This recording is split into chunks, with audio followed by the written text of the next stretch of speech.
চাঁদাবাজদের হালনাগাদ একটি লিস্ট তৈরি করছি এবং এই লিস্ট 1-2 দিনের মধ্যে সম্পন্ন হলে আমি চাঁদাবাজদের গ্রেপ্তারের জন্য, তাদের বিরুদ্ধে ব্যবস্থা গ্রহণের জন্য অচিরেই পদক্ষেপ গ্রহণ করব। চাঁদাবাজি মোকাবেলা করার জন্য শুধু পুলিশ নয়, সমাজের প্রতিটি অঙ্গ সংগঠনকে আগে আসতে হবে। কোথায় চাঁদাবাজি হচ্ছে, কারা করতেছে, চাঁদাবাজির বিরুদ্ধে একটি প্রতিরোধ গড়ে তোলা অত্যন্ত জরুরি হয়ে পড়ছে। চাঁদাবাজির কারণে নিত্যপণ্যের দাম বৃদ্ধি পাচ্ছে এবং সেই কারণে সাধারণ মানুষ দুর্ভোগ পোয়াচ্ছে। আমাদের সমাজের অধিকাংশ লোক মধ্যবিত্ত এবং নিম্ন মধ্যবিত্ত এবং গরিব। নিত্যপণ্যের দাম যদি চাঁদাবাজির কারণে বৃদ্ধি পায়, তাদের সংসার, তাদের আর্থিক কষ্ট হয়। সো চাঁদাবাজির বিরুদ্ধে সামাজিক প্রতিরোধ গড়ে তোলা অত্যন্ত জরুরি। চাঁদাবাজি ঠেকানোর জন্য আমার উপরে অনেক দায়িত্ব, আমার সহকর্মীদের উপরে অনেক দায়িত্ব। আমি চাঁদাবাজদের হালনাগাদ একটি লিস্ট তৈরি করছি এবং এই লিস্ট 1-2 দিনের মধ্যে সম্পন্ন হলে আমি চাঁদাবাজদের গ্রেপ্তারের জন্য, তাদের বিরুদ্ধে ব্যবস্থা গ্রহণের জন্য অচিরেই পদক্ষেপ গ্রহণ করব। সকলকে যারা এই ধরনের কর্মকাণ্ডে লিপ্ত, আমি তাদেরকে অনুরোধ করব, আপনারা এই কাজে লিপ্ত হবেন না, আমাকে কঠোর আইনি ব্যবস্থা নিতে বাধ্য করবেন না। ছিনতাই, ইদানিং আমার কাছে যে রিপোর্ট, ছিনতাই অনেক বেড়ে গেছে এবং এই ছিনতাইয়ের ঘটনার মধ্যে অধিকাংশ ছিনতাই হচ্ছে মোবাইল ফোন ছিনতাই। বাসে যাত্রী বসে থাকে, পাশে থেকে এসে মোবাইল ফোনটা ছিনায় নিয়ে দৌড় দেয় এবং বিভিন্ন যাত্রীদের থেকে ছিনতাইকারীরা ছুরি দেখায় অথবা এরূপ একটি কিছু দিয়ে ভয় দেখায় শুধু মোবাইল ছিনতাই ব্যাপক। For the foreign students, I draw your attention,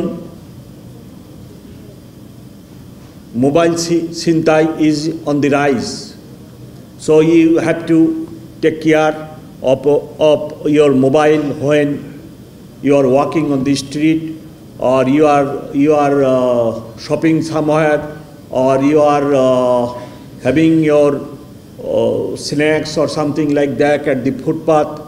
So you must care your mobile and your vanity bag or like this with you. You must take care.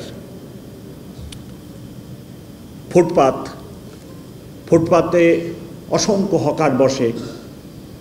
আমি ব্যক্তিগতভাবে মনে করি তাদের সংসার আছে, ছেলে মেয়ে আছে এবং এত সংখ্যক হকারকে আপনি হঠাৎ করে না করে দিবেন, এটা বিষয়টা একটা অমানবিক হয়ে যায়।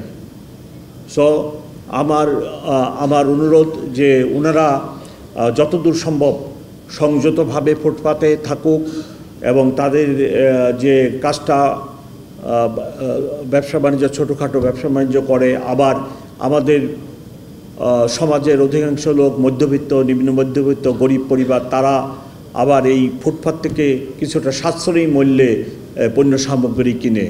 এইসব বিষয়াদি নজর রেখে আমি চাই যে ফুটপাতে যিনারা এই ছোটোখাটো দোকান বসে ব্যবসা বাণিজ্য করতেছেন, তারা যেন খেয়াল রাখে যেন আমার ট্রাফিক কোনোভাবে ডিস্টার্ব না হয় এবং আমার মানুষ, এই শহরবাসী যেন ফুটপাত দিয়ে হাঁটার একটা সুযোগ থাকে। সবই দখল করে যদি নেন, তাহলে তো আমার শহরে যারা বাস করতেছেন তারা হাঁটারও সুযোগ পাবেন না, আমার ট্রাফিক ডিস্টার্ব হবে, অতটা তো ছাড় দিতে পারবো না। যত্র যেখানে সেখানে যদি আপনার পলিটিক্যাল মিছিল মিটিং হয় অথবা ধর্মীয় সভা সমাবেশ হয়, তাহলে আমার ট্রাফিক খুব ডিস্টার্ব হয়। এক জায়গায় যদি ট্রাফিক আধা ঘন্টা 1 ঘন্টার জন্য হল্ট থাকে, এই রেস সারাদিন থাকে। এই ট্রাফিক যে জাম, এটা ছুটতে 7 ঘন্টা 8 ঘন্টা সময় লেগে যায়।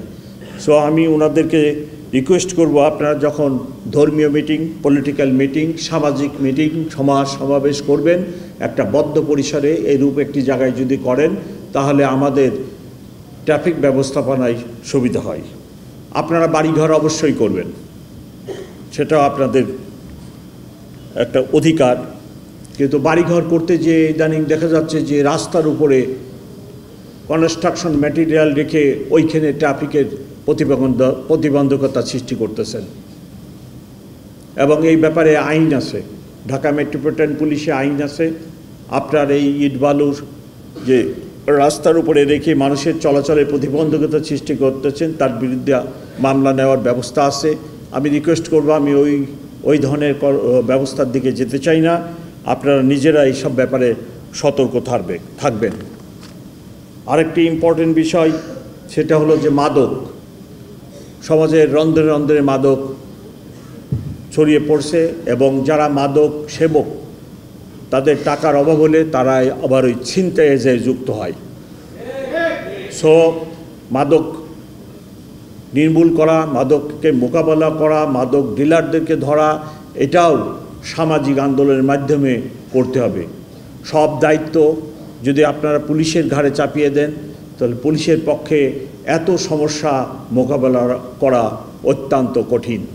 সো আমি অনুরোধ করব, সমাজের যারা নেতৃবৃন্দ আছেন সবাই এগিয়ে আসেন, আমরা সম্মিলিতভাবে আমাদের সকল সহযোগিতা দিয়ে আমরা এই যে মাদক, এটাকে নির্মূলের চেষ্টা করি। মাদক একটি ফ্যামিলির, একটি মানুষ যদি মাদকাসক্ত হয়, ওই পুরা মহল্লার লোকের জন্য একটা অশান্তি বয়ে আনে। সে তার ফ্যামিলিকে ডিস্টার্ব করে টাকা পয়সার জন্য, সেখান থেকে তাদেরকে নিঃশেষ করে, তারপরে প্রতিবেশীদের ঘাড়ে চাপে, প্রতিবেশীদের এটা চুরি করে, ওটা চুরি করে, তারপরে রাস্তায় যেয়ে ছিনতাই শুরু করে। সো এই মাদককে আমাদেরকে ঠেকাতে হবে সামাজিক আন্দোলনের মাধ্যমে। আরেকটি বিষয়, সেটা হলো যে জিডি এন্ট্রি মামলা। আমি আমার থানার কর্মকর্তাদের বলছি, যত খুশি মামলা হয় হোক, সেই দায়িত্ব আমি নিব, কিন্তু কোনো নাগরিক, কোনো মানুষ এসে জন্য মামলা নিল না এরূপ ঘটনা না ঘটে। সব মামলা রেকর্ড হবে, যে অপরাধ হবে সেই অপরাধের মামলা রেকর্ড হবে, এর কোনো ব্যত্যয় আমি মেনে নিব না।